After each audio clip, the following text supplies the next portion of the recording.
Olá, olá, olá, tudo bem contigo? Professor Emerson na área. Chegamos ao final dessa unidade com a aula 50, tá? E aqui eu preparei para você, tá? Questões relevantes que, além de cair no Enem, são importantíssimas para o ensino médio e para a vida, já que você vai utilizar isso com certeza. Então, foram algumas questões de revisão que foram selecionadas para você, certinho? E aí, o que você vai fazer a partir de agora? Preste bem atenção, acompanha comigo, que com certeza a gente vai tirar todas as suas dúvidas. Pode ser? Certinho? Sou o professor Emerson e vou te ajudar nessa jornada. Vamos lá começar o caminho da matemática. Vamos ver. Questão 1. Quantas senhas com 4 algarismos diferentes podemos escrever com os algarismos 1, 2, 3, 4, 5, 6, 7, 8 e 9? Aqui está pedindo senhas e algarismo diferente. Aqui refere-se à análise combinatória. Isso quer dizer, eu utilizando esse universo de números, quantas senhas com 4 números diferentes eu posso formar? Este exercício ele pode ser feito tanto com a fórmula quanto usando o princípio fundamental da contagem. Então vamos utilizar o PFC. Tá? Com esse exercício indica que não ocorrerá repetição. Mas por quê? Porque aqui está pedindo que sejam algarismos diferentes, tá? Que irão compor 100. Então, teremos a seguinte situação. Para compor o algarismo da unidade de milhar, eu posso utilizar qualquer um deles, tá?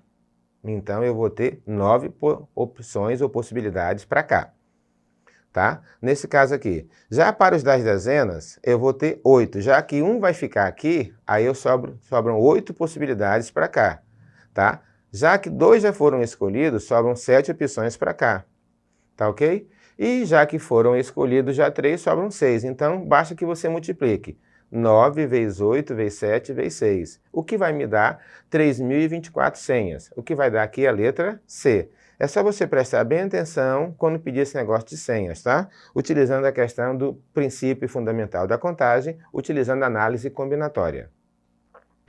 Olha bem isso aqui, ó. Um técnico de um time de voleibol, possui à sua disposição 15 jogadores que podem jogar em qualquer posição. De quantas maneiras ele poderá escalar o seu time? Então preste bem atenção, eu tenho 15 jogadores. Agora eu preciso saber de uma coisa, um time de vôlei tem quantos jogadores? Você sabe dizer? Então, nesta situação, devemos perceber que a ordem dos jogadores não faz a diferença. Por quê? O time, mudando a ordem dos elementos, o time não muda, permanece a mesma coisa. E um time de voleibol tem 6 jogadores. Nesse caso, refere-se à combinação. Combinação de 15,6. Existem 3 tipos de agrupamento: combinação, arranjo e permutação. Nesse caso é combinação porque se eu inverter a ordem dos elementos, o time continua o mesmo, tá? Então, combinação de 15,6. Joga na fórmula, 15 fatorial dividido por 15 menos 6 fatorial, tá? Multiplicando por 6 fatorial. Quando a gente joga na fórmula, eu vou encontrar 5.005 maneiras de fazer isso daqui. Aqui é mais uma questão de um cálculo, tá? Para efetivar. Não precisa se preocupar. O importante é você saber o que usar. Então, toda vez que eu tiver que inverter a ordem dos elementos e não alterar o resultado, já que o time não muda se mudar a ordem dos elementos, é um caso de combinação, ok? Vamos ver, olha bem isso aqui, ó. Um menino avista o ponto mais alto de um morro conforme a figura abaixo. Aqui, ó, tá aqui o menino, presta bem atenção que aqui deu a altura dele, ó. E ele está a uma distância de 500 metros do morro, tá?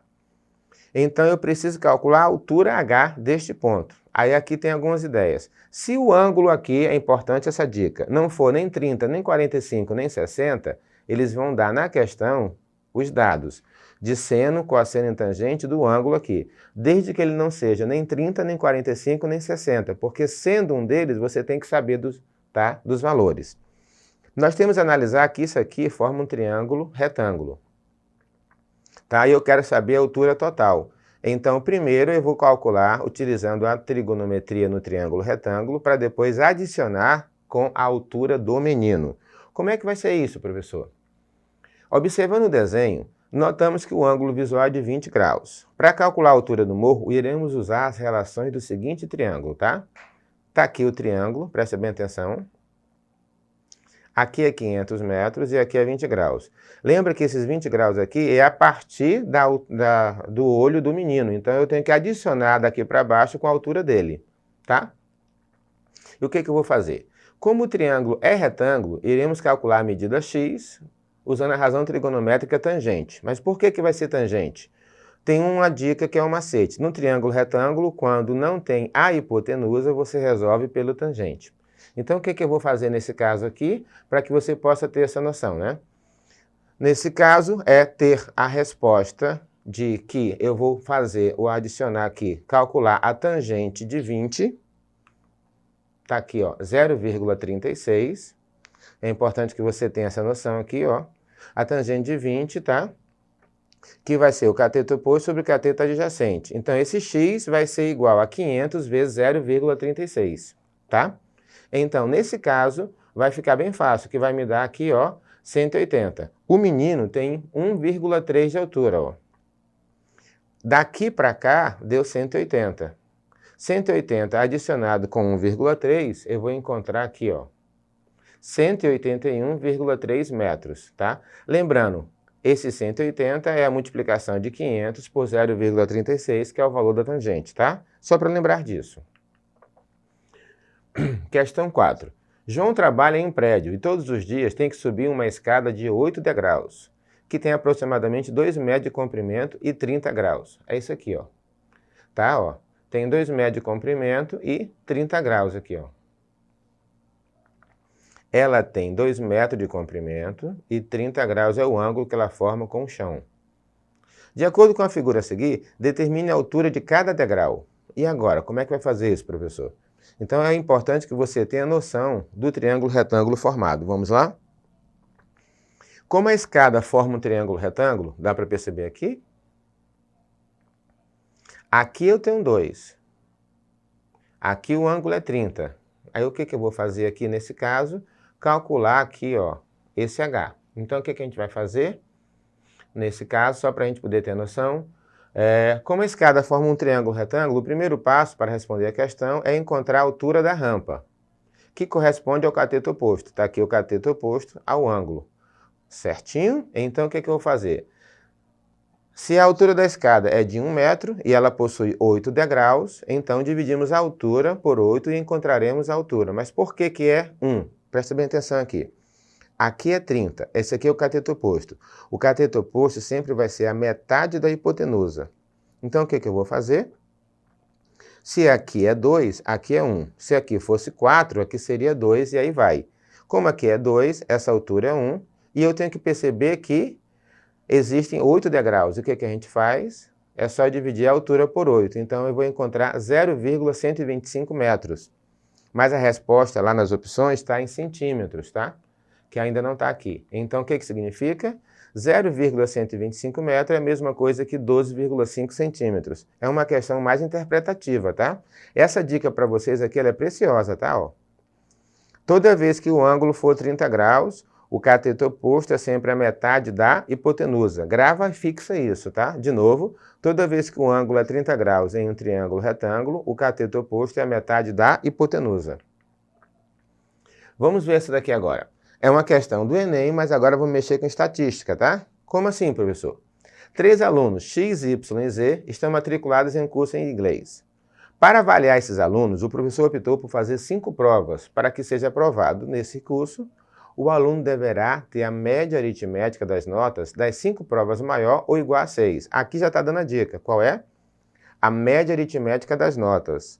Para ser avaliado, ele tem que ser maior ou igual a 6.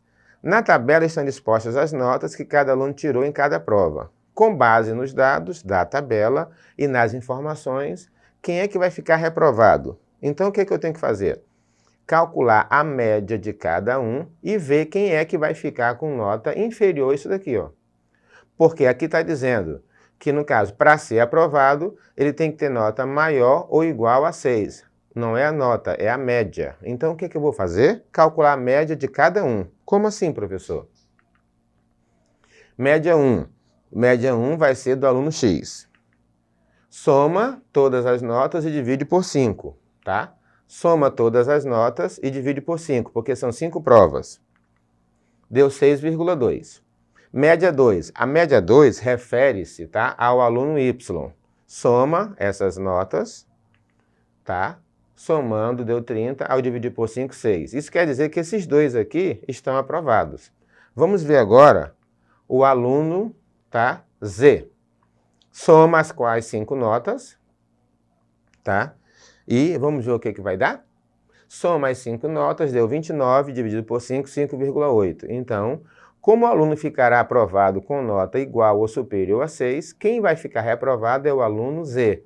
Por que o aluno Z, professor? Porque ele tem nota inferior a 6. Então, a resposta para cá, nesse caso aqui, ó, vai ser a letra B. Apenas o aluno Z. Aqui a gente está falando de média. Isso aqui é uma questão que envolve estatística, correto? Então, o que significa isso? Quando se falar de estatística, você tem que saber o que está pedindo na questão. Como assim, professor? Para a gente poder ter essa noção. Aqui está falando, ó, o professor matriculado em curso de inglês. Nessa tabela, o aluno deverá ter a média. Ele já deu a dica aqui, que é a questão da média, certinho? Então, você tendo noção disso, vai ficar muito mais fácil para você resolver e ter a noção das coisas, certinho? O que eu estou falando a partir disso? Falou em estatística, o assunto mais cobrado é média. Falou em trigonometria, é seno, cosseno e tangente, tá? Só para a gente revisar aqui, ó. Certo? E é importante que você tenha noção. Falou em análise combinatória, que cai muito, é você diferenciar arranjo, permutação de combinação. Certinho? Então, o que significa isso? Você tem que revisar, estudar, analisar bem o que está sendo pedido e dessa maneira você não vai ter dificuldades em matemática, tá certo? Vem aqui para mim, então, nesse caso. Eu espero que nesse período todo, que foi a pandemia, que teve a dificuldade, que você teve que estudar em casa, que você teve raiva porque não estava conseguindo entender, você consiga revisar. Se você já vai fazer o Enem, já fez o Enem, nesse caso, observe bem os conteúdos. Vai terminar e concluir o ano, é importante que você, a partir de agora, lembre-se, a matemática, ela está presente em todos os locais. Depende de você realmente se dedicar mais, estudar mais um pouquinho, reveja aí a questão da plataforma Eduque e, a partir de agora, lembre-se, é o conhecimento que vai te levar aonde você quiser. Estude, se antecipe, faça mais do que esperam de você e o teu sonho você vai realizar. Espero ter ajudado nesse período todo, tá? Em matemática, estamos aí. Boa sorte para você. Até a próxima.